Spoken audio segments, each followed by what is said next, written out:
নমস্কাৰ, মই বৰ্ণালী আপোনালোকৰ মাজলৈ পুনৰ এটি ভিডিঅ' লৈ আহিছোঁ, যিটো নেকি মই বনাব লৈছোঁ এটা সহজ পদ্ধতিৰে আলু পৰাঠা। আৰু যদি আলু পৰাঠাৰ ৰেচিপিটো আপোনালোকে নাজানে তেনেহ'লে মোৰ ভিডিঅ'টো শেষলৈকে চাওক আৰু ঘৰতে সহজতে আপোনালোকে আলু পৰাঠা বনাব পাৰিব।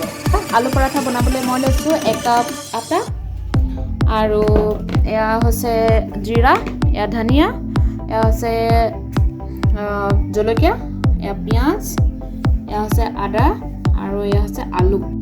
আৰু এইখিনি মই অলপ পানী দি কোমলকৈ মঠি লওঁ। দেখিছে মোৰ আটা মঠি হৈ গৈছে। ইয়াত মই এচামুচ জোখৰ ৰিফাইণ্ড অইল দিছোঁ, যিটো নেকি আমাৰ আটাখিনি অলপ কোমল কৰি দিব। এয়া মই ইমান টাইম এইখিনি মই 15 মিনিট ৰাখি দিম। এনেকৈ 15 মিনিট ঢাকি ৰাখি দিম। মই আলুখিনিত এতিয়া মই সকলোখিনি মিক্স কৰি দিম, লগতে ধনিয়া পাত দিম আৰু জিৰা, জলকীয়া, আদা আৰু তোমাৰ পিঁয়াজ দি আছোঁ। এইখিনি দি আছোঁ মই জিৰা মিক্স কৰিম, চিলি পাউডাৰ আৰু অলপ দিম ধনিয়া গুড়ি, ফ্লেভাৰটো ভাল হ'বৰ কাৰণে। আৰু এইখিনি মই মিক্স কৰি লওঁ।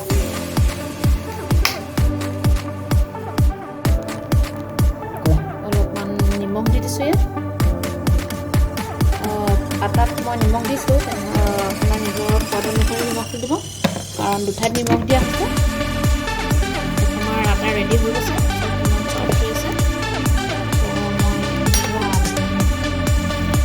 আলু পিটিকা লাডু বনাই দিলোঁ। সমানে আটাৰ লাডু কৰি ল'ম, সমানে কৰিব।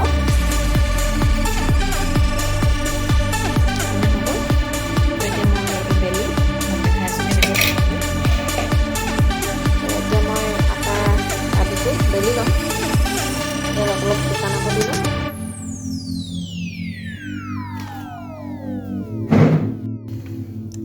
ইমানটো জোখত মই বেলি ল'ম। এতিয়া আপোনাৰ ইয়াৰ মুখখন আপুনি বন্ধ কৰি ল'ব এনেকৈ।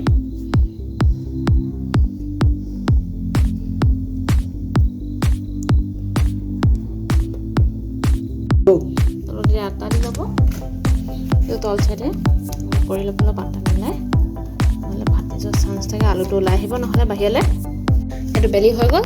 তো দেখিছে আপুনি অলপ লাহে লাহে বেলিব, কাৰণ আলু দি থৈ আছে, আলুটো ছাইডত ওলাই যাবলৈ পাৰে। আৰু শুকান আটা অলপ সৰহকৈ দি ল'ব, নহ'লে আলুটো বাহিৰলৈ ওলাই আহে। তো মই এতিয়া আপোনাক টাৱাখনত দেখা দিম বনাই। এখন শুকান টাৱাত দেখালে, দেখিছে মই দি দিলোঁ। এইটো মই টাৱাত দি ল'লোঁ। ইয়াক এতিয়া দুইটা চাইডে অলপ সেকি লওঁ, তাৰপৰা মই ওপৰত ঘি দিম, আপোনাক মই দেখাই আছোঁ। এয়া অলপ মই সেকি লৈছোঁ, দেখিছে মই অলপমান ঘি দি দিম।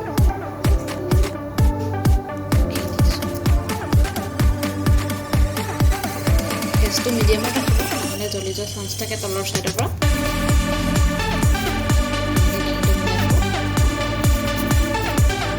যদি আপুনি কম ঘি খায় তেনেহ'লে কম দিব, আমি অলপ বেছিকৈ খাওঁ।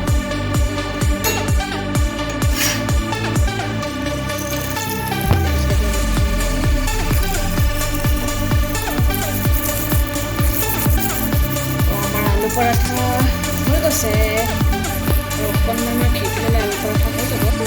এয়া মোৰ আলু পৰাঠা হৈ গ'ল বনাই। তো আপোনালোকে যদি মোৰ ৰেচিপিটো চাই ভাল পালে এটা লাইক কৰিব, শ্বেয়াৰ কৰিব, লগতে কমেণ্ট কৰিবলৈ নাপাহৰিব। আৰু মই বনোৱাৰ দৰে ঘৰত এবাৰ বনাই চাবচোন, কেনেকুৱা লাগে খাই মোক জনাব কমেণ্টত। মই বনাইছিলোঁ আলু পৰাঠা এজন আলহীৰ কাৰণে, তো মই দেখাই আছোঁ। আলহীজন আহিছে, তো মই তেওঁক আলু পৰাঠা দিছোঁ খাবলৈ। এয়া আলহী। মই মানে আলহী নহয়, মানে তেওঁ ঘৰৰ পৰিয়ালে হয়, তেওঁক আলহী নাজানো। চ' মই এতিয়া খাম, কেনেকুৱা লাগে তাৰ মই দিম, কমেণ্ট দিম, কেনেকুৱা কমেণ্ট দিম আপোনালোকে চাই ল'ব। কিন্তু প্ৰথমে টেষ্ট কৰি লওঁ, শুদ্ধ কমেণ্ট দিম, ভাল কমেণ্ট দিম। যদি মই যোনটো কমেণ্ট দিম তেনেকুৱা টেষ্ট যদি আপোনাক লাগে, তেন্তে এতিয়া যোনবোৰ যেনেকৈ বনালে তেনেকৈ আপোনালোকে মই এবাৰ ট্ৰাই কৰি চাব, বনাই চাব। যদি ভাল লাগে আমাক কমেণ্টত আহি এবাৰ হ'লেও ক'ব যে থেংক ইউ দেই। তো ব'লক এতিয়া খাওঁ আমি। এইটো দেখিছে, খাই মস্ত ভাল লাগিছে। আৰু যদি এনেকুৱা ইমান মিছা কথা কাৰণে ভাল লাগিছে এনেকুৱা টেষ্ট লাগে যদি গম পোৱা নাই আপোনালোকে বনাই চাব চেম টু চেম এনেকুৱা টেষ্ট আহিব মই গেৰাণ্টি দিছোঁ আপোনালোকক আৰু লগতে মোৰ চেনেলটো ছাবস্ক্ৰাইব কৰিব নাপাহৰিব ডেছক্ৰিপশ্যনত আছে তো আপোনালোকৰ যদি ভিডিঅ'টো চাই ভাল লাগিলে তেন্তে লাইক কৰি দিব আৰু ছাবস্ক্ৰাইব কৰি দিব বাই